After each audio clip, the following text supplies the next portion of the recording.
الحمد لله نحمده ونستعينه ونستغفره ونؤمن به ونتوكل عليه ونعوذ بالله من شرور أنفسنا ومن سيئات أعمالنا من يهده الله فلا مضل له ومن يضلله فلا هادي له وأشهد أن لا إله إلا الله وأشهد أن محمدًا عبده ورسوله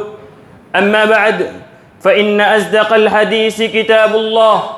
وأحسن الهدى هدى محمد صلى الله عليه وسلم وشر الأمور محدثاتها وكل محدثة بدعة وكل بدعة ضلالة وكل ضلالة في النار. أعوذ بالله من الشيطان الرجيم. كل نفس ذائقة الموت وإنما توفون أجوركم يوم القيامة فمن زهزها عن النار وأدخل الجنة فقد فاز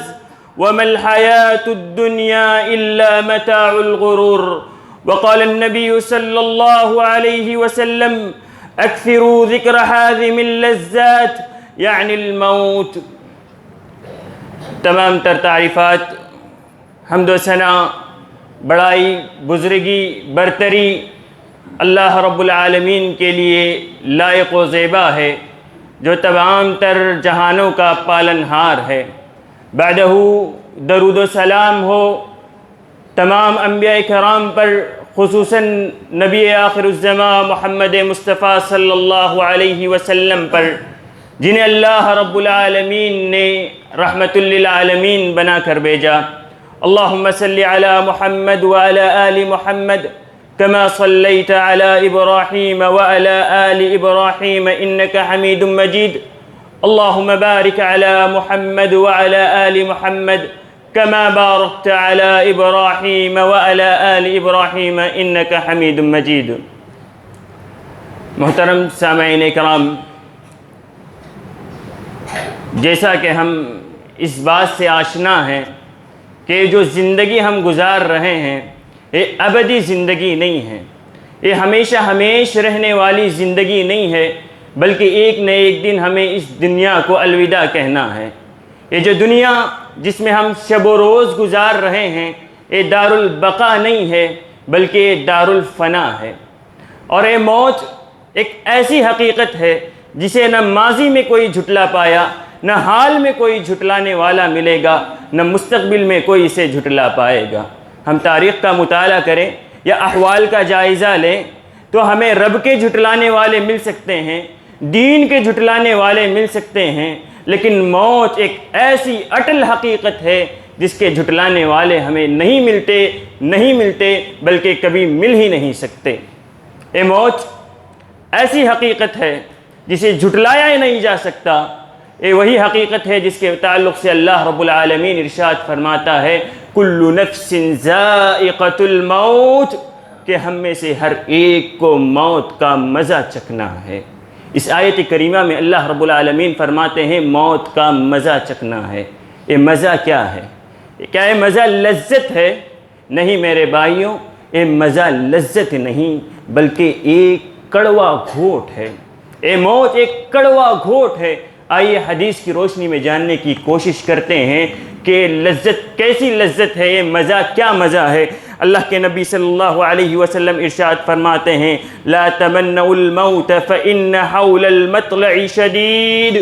کہ تم میں سے کوئی ہرگز موت کی تمنا نہ کریں، کیونکہ جو جان نکلنے کا پروسیس ہوتا ہے اس میں بڑی شدت ہوتی ہے، اس میں بڑی شدت ہوتی ہے. اس کی شدت کا اندازہ ہم اس سے بھی لگا سکتے ہیں کہ نبی آخر الزمان محمد مصطفیٰ صلی اللہ علیہ وسلم افضل البشر کی جب موت کا وقت تھا، اما عائشہ فرماتی ہیں جب آپ کا آخری وقت تھا، آپ کا سر میری ٹڈی اور میرے سینے کے درمیان تھا اور آپ پہ موت کی سکرات طاری تھی. آپ ایک برتن میں ہاتھ ڈالتے اور اس پانی کو اپنے چہرے پہ ملا کرتے تھے اور فرمایا کرتے تھے لا الہ الا اللہ ان للموت سکرات، کہ اللہ کے سوا کوئی معبود برحق نہیں، بے شک موت کا مرحلہ بڑا ہی سخت مرحلہ ہے۔ اللہ اکبر میرے بھائیوں، یہ اللہ کے نبی کا حال ہے تو ہمارا کیا حال ہوگا؟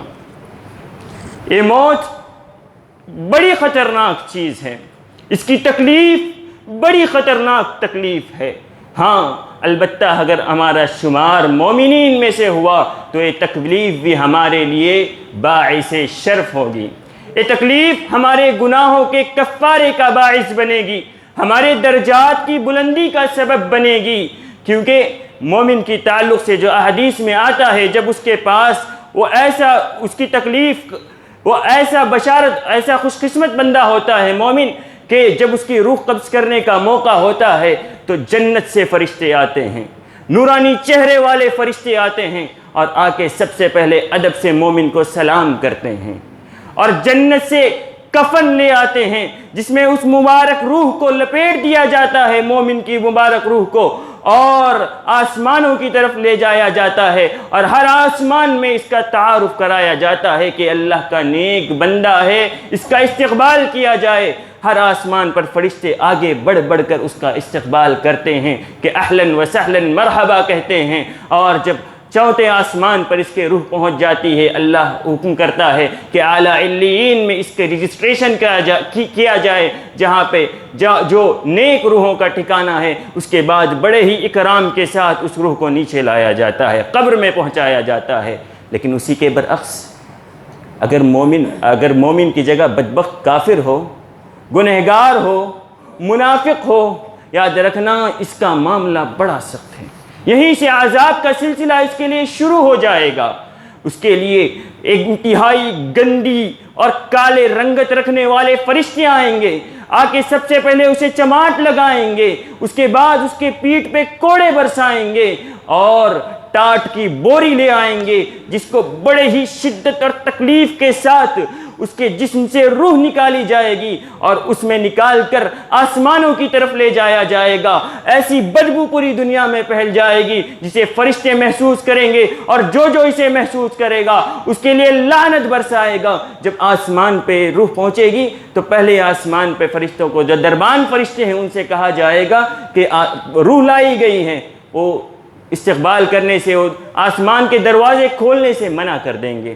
پھر اللہ کی طرف سے حکم آئے گا کہ اس کا شمار سجین میں، اس کا رجسٹریشن سجین کی لسٹ میں کر دیا جائے جہاں بدبخت روحیں رہتی ہیں، اور پھر وہیں آسمان سے پٹک کر اسے نیچے پھینک مار دیا جائے گا۔ میرے بھائیوں، اتنا سخت معاملہ ہے۔ اب چیزیں ہم پر چھوڑی گئی ہیں، اللہ رب العالمین نے ہمیں بچا دیا ہے کہ یہ مومن کا پروٹوکول ہے اور ایک کافر کی ذلت ہے، ایک منافق کی ذلت ہے۔ اب ہمارا ہے، اب ماجرا ہمارا ہے، ہمیں یہ مومن کا پروٹوکول اختیار کرنا ہے، یا پھر ایسے اعمال اختیار کرنے ہیں جس کی وجہ سے مومن کا پروٹوکول ملے، یا پھر ایسے اعمال اختیار کرنے ہیں جو یہ ذلت ہمیں ملے۔ میرے بھائیوں، موت تو آنی ہے، ہم سبھی کو پتہ ہے، لیکن اس کا وقت ہم سے چھپایا گیا ہے۔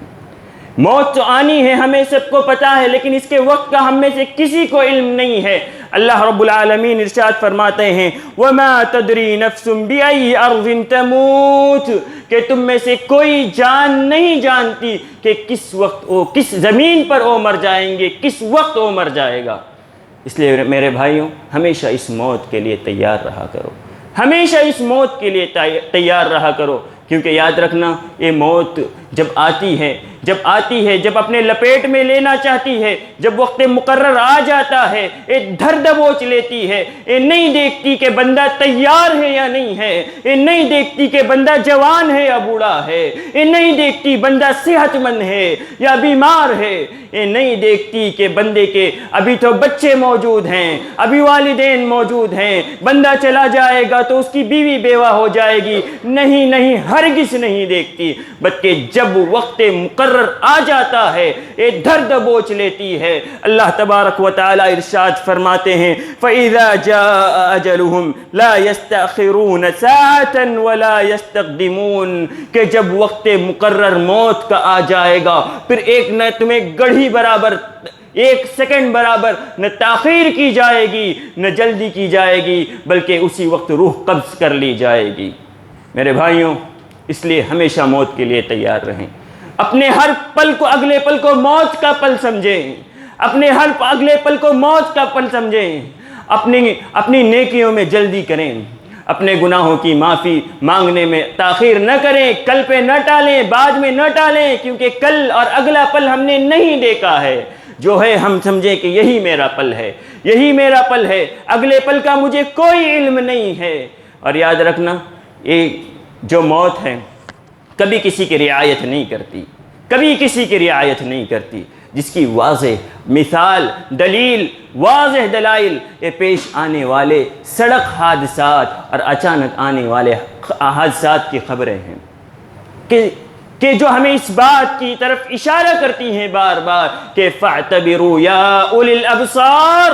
کہ عقل رکھنے والوں، کہ شعور رکھنے والوں، اے عقل مندوں، ان واقعات سے تم عبرت حاصل کیا کرو کہ کتنے واقعات ہمارے سامنے رونما ہو چکے ہیں کہ ہمارا ساتھی، ہمارا رشتہ دار، ہمارا ہم عمر، ہمارا محلے دار، ہمارے گاؤں والا نوجوان جو ابھی نوجوان ہے، جس کے پیر سلامت، جس کے ہاتھ سلامت، نہ ظاہری کوئی مرض، نہ اندرونی کوئی مرض، نہ دل کی شکایت، نہ گردوں کی شکایت، بلکہ نہ مال کی شکایت، نہ حسن جمال کی کمی، بلکہ ہر اعتبار سے کامل ہوتا ہے انسان، اور سیر و تفریح کے لیے اپنی ضروریات پوری کرنے کے لیے نکل پڑتے ہیں، اور اسی جگہ دوسری جانب اسی شخص کے رشتہ داروں میں، اسی کے محلے داروں میں، اسی کے شہر میں ہسپتالوں میں دسیوں ایسے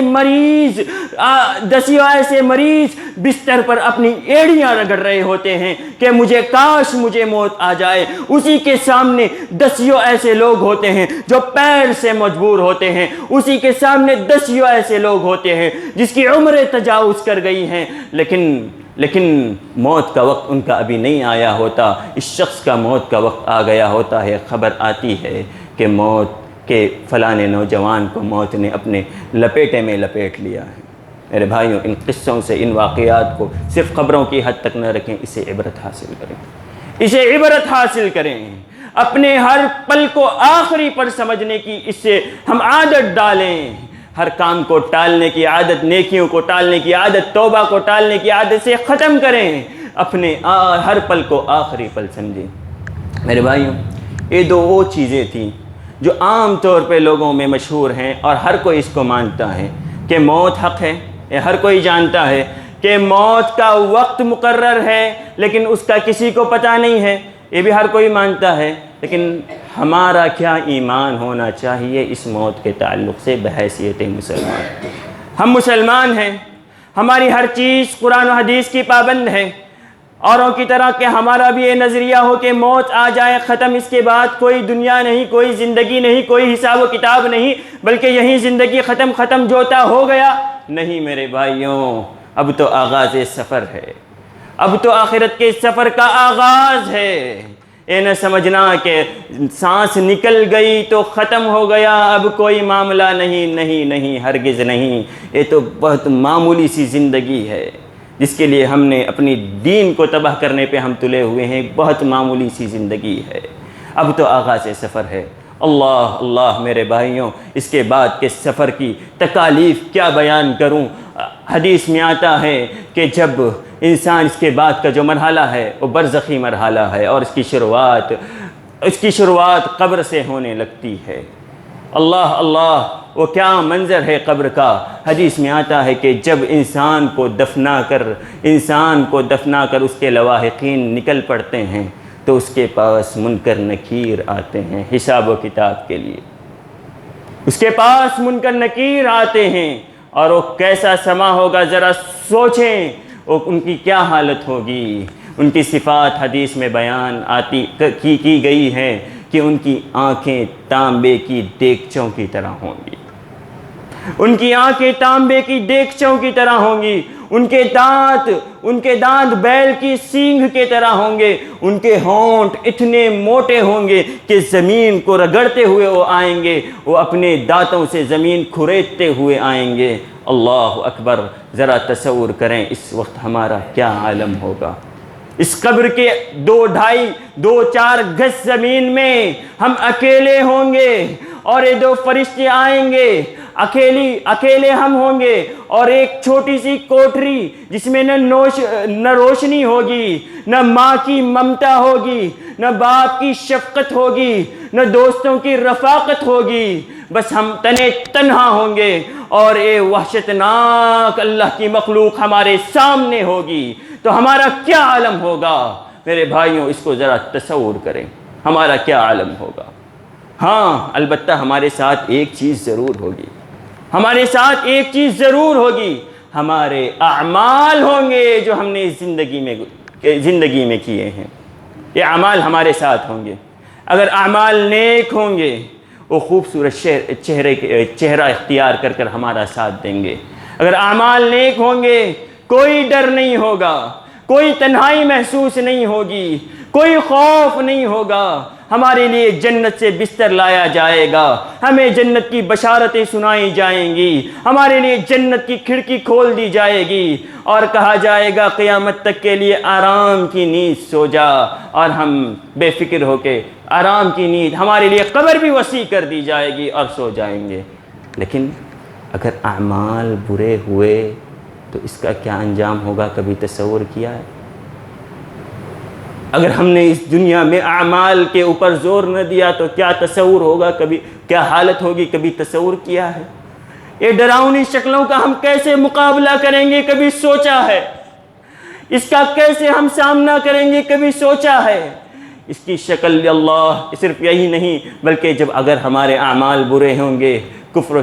شرک میں ہم مبتلا ہوں گے تو ہمارے لیے جہنم کا بستر لایا جائے گا، جہنم کی کھڑکی کھول دی جائے گی، ہم پر ایک فرشتہ مسلط ہوگا جو ہم پہ اس طرح کے ہتھیار سے وار کرے گا کہ ایک وار سے ہم ریزہ ریزہ ہو جائیں گے، پھر دوبارہ اللہ کے حکم سے زندہ ہوں گے، پھر یہ وار کرے گا اور ریزہ ریزہ ہو جائیں گے، ہم پہ سانپ اور بچھو چھوڑ دیے جائیں گے۔ میرے بھائیوں ذرا تصور کرو کہ آج اس دنیا میں ہے ہمارے نرم ملائم جسم جو اللہ کی چھوٹی چھوٹی مخلوق، مچھر، مکھی اور چونٹیاں اس کے ڈنگ سے ہونے والی تکلیف کی تاب نہیں لا سکتے، کل ان زہریلے سانپ اور بچھیوں کی کیسی تاب لائیں گے، جس کی صفات حدیث میں بیان کی گئی ہے کہ اگر ایک بچھو سانس لے لے روئے زمین پر تو پھر دنیا میں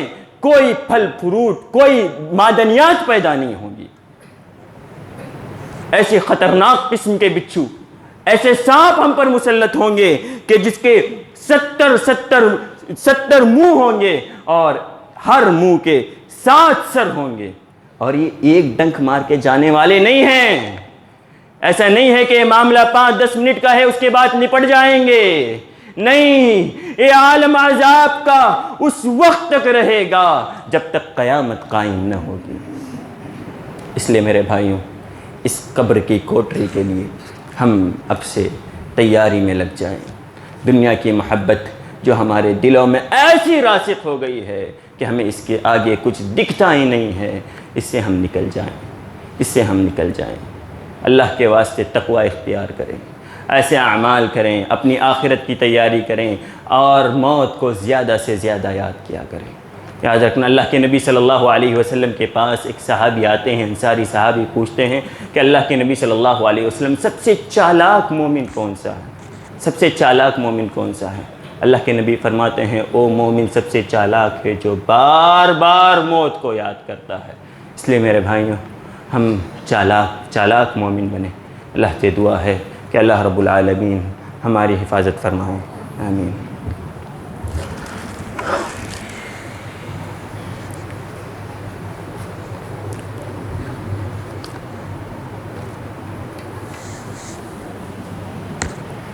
الحمد للہ رب العالمین والصلاة والسلام على سید الانبیاء والمرسلین۔ میرے بھائیوں،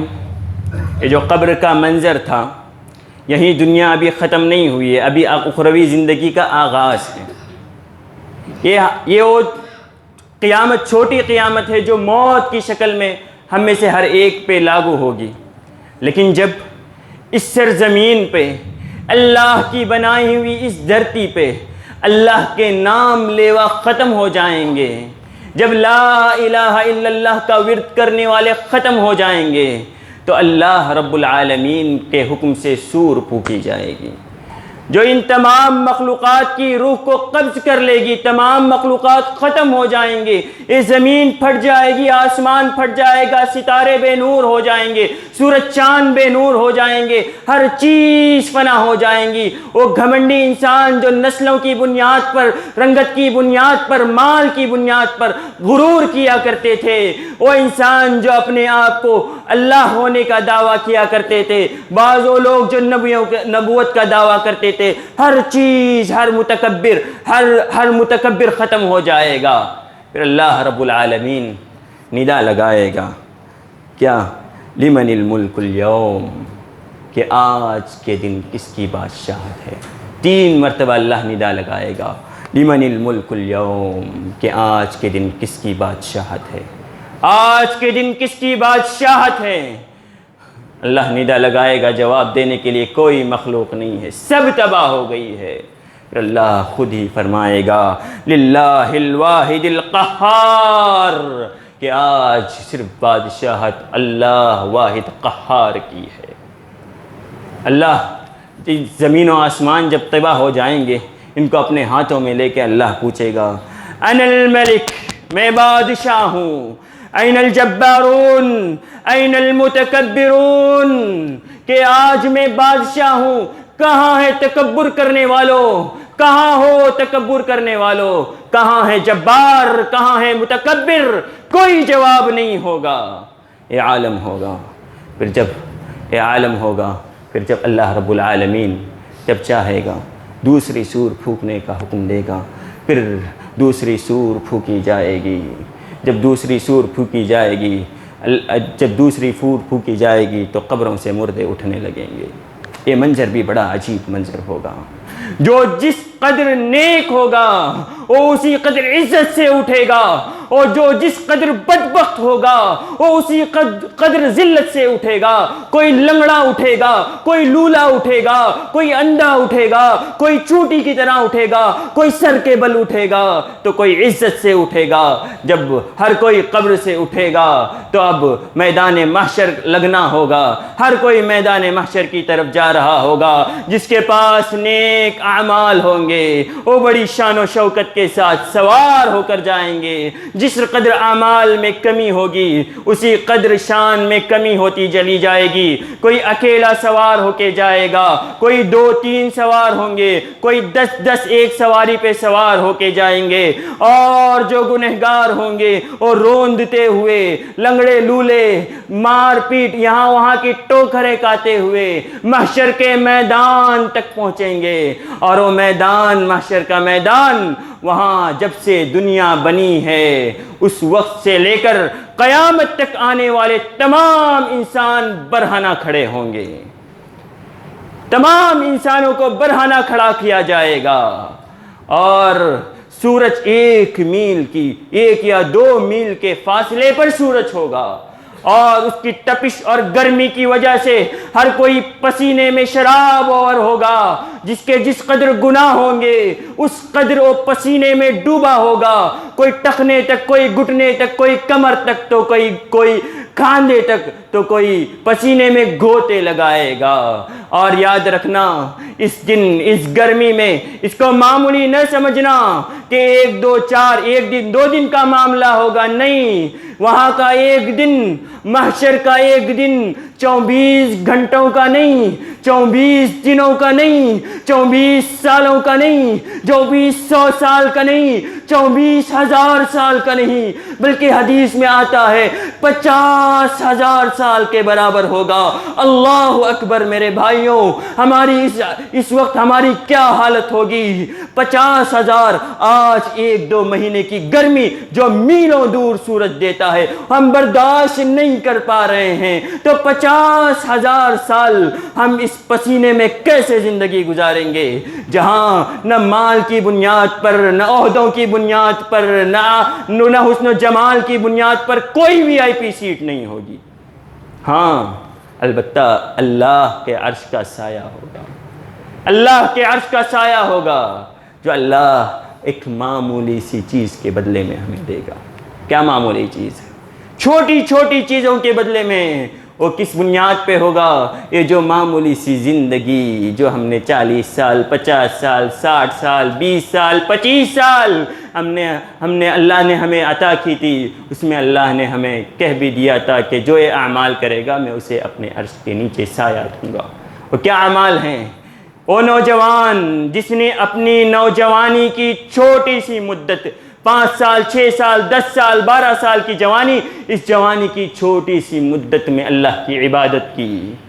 وہ حاکم جس نے اللہ کے حکم پہ فیصلے کیے، وہ انسان جس کو عزت دار حسن و جمال کی مالکن عورت زنا کی دعوت دیتی رہی، لیکن صرف اللہ کے خوف کی وجہ سے اس نے اسے ترک کیا۔ وہ اللہ کے بندے جو آپس میں محبت رکھتے ہیں، صرف لالچ کی بنیاد پہ نہیں، پیسہ اور حرص کے لیے نہیں، صرف اللہ کے لیے محبت رکھتے ہیں، اور وہ لوگ جو چھپا کر صدقہ کرتے ہیں، اور وہ لوگ جن کے دل مساجد سے جڑے ہوئے ہوتے ہیں، اور وہ لوگ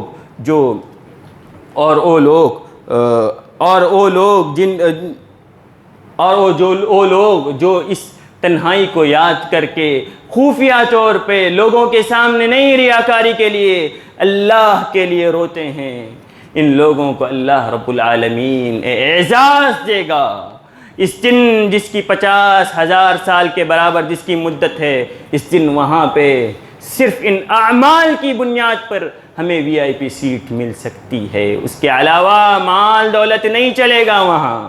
وہاں کوئی عہدہ منصب چلنے والا نہیں ہے۔ اس کے بعد میرے بھائیوں، جب اس کے بعد آگے کارروائی بڑھائی جائے گی، جس کو تفصیلاً بیان کرنا ممکن نہیں ہے۔ اس کے بعد جس مختصر طور پہ کچھ اس طرح ہوگی کہ پھر اس کے بعد شفاعت کے مراحل، دوسرے مراحل ہوں گے، پھر اللہ میزان لگائے گا، ہمارے اعمال تولے گا۔ اگر اچھے اعمال کا پڑھلا باری ہوگا تو اللہ رب العالمین ہمارے لیے جنت کا انتظام کرے گا۔ اگر ہمارا دامن شرک، کفر، نفاق، بدعات اور خرافات سے پاک ہوگا، کبائر سے پاک ہوگا، تو ایسے بندے کے لیے اللہ اپنی رحمت کے ساتھ اس کے لیے جنت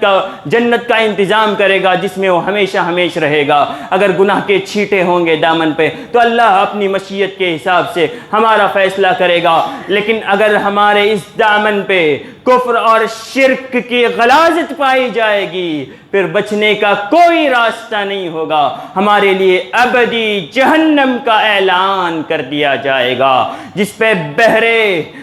بہرے فرشتے مسلط ہوں گے، جس کا کھانا کانٹوں بھرا درخت ہوگا، جس کا پینا خون اور پیپ ہوگا، اور طرح طرح کے عذابات جس میں ہوں گے، جس کی داستان ممکن نہیں ہے۔ اللہ تبارک و تعالی سے دعا ہے کہ الہ العالمین جب تک ہمیں زندہ رکھ، توحید پہ زندہ رکھ، جب تک ہمیں زندہ رکھ، تیرے نبی کی اتباع پہ زندہ رکھ یا اللہ، جب تک ہمیں زندہ رکھ، ہمارے دلوں کو تیری محبت سے بھرا ہوا رکھ یا اللہ۔ جب بھی ہمیں موت دے تو توحید پہ موت دے اللہ، جب بھی ہمیں موت دے تو شہادت کی موت دے یا اللہ۔ ہمیں کفر شرک کی غلاظتوں سے پاک رکھ یا اللہ، ہمیں نفاق اور بدعات کی غلاظتوں سے پاک رکھ یا اللہ۔ ہمیں اہل بدعات کے مکر و فریب سے ہمیں محفوظ رکھ یا اللہ۔ ہم میں سے جو بیمار ہیں انہیں شفاء کاملہ عطا فرما یا اللہ۔ ہم میں سے جو انتقال کر گئے ہیں یا اللہ، ان کی قبروں کو نور سے بھر دے یا اللہ، ان کے آخرت کے معاملات کو آسان فرما اللہ۔ جو بھی تیری دین کی دعوت کے لیے جہاں بھی تدریس کی شکل میں، دعوتی میدان میں یا کسی اور شکل میں یا اللہ تیرے دین کے لیے محنت کر رہے ہیں یا اللہ،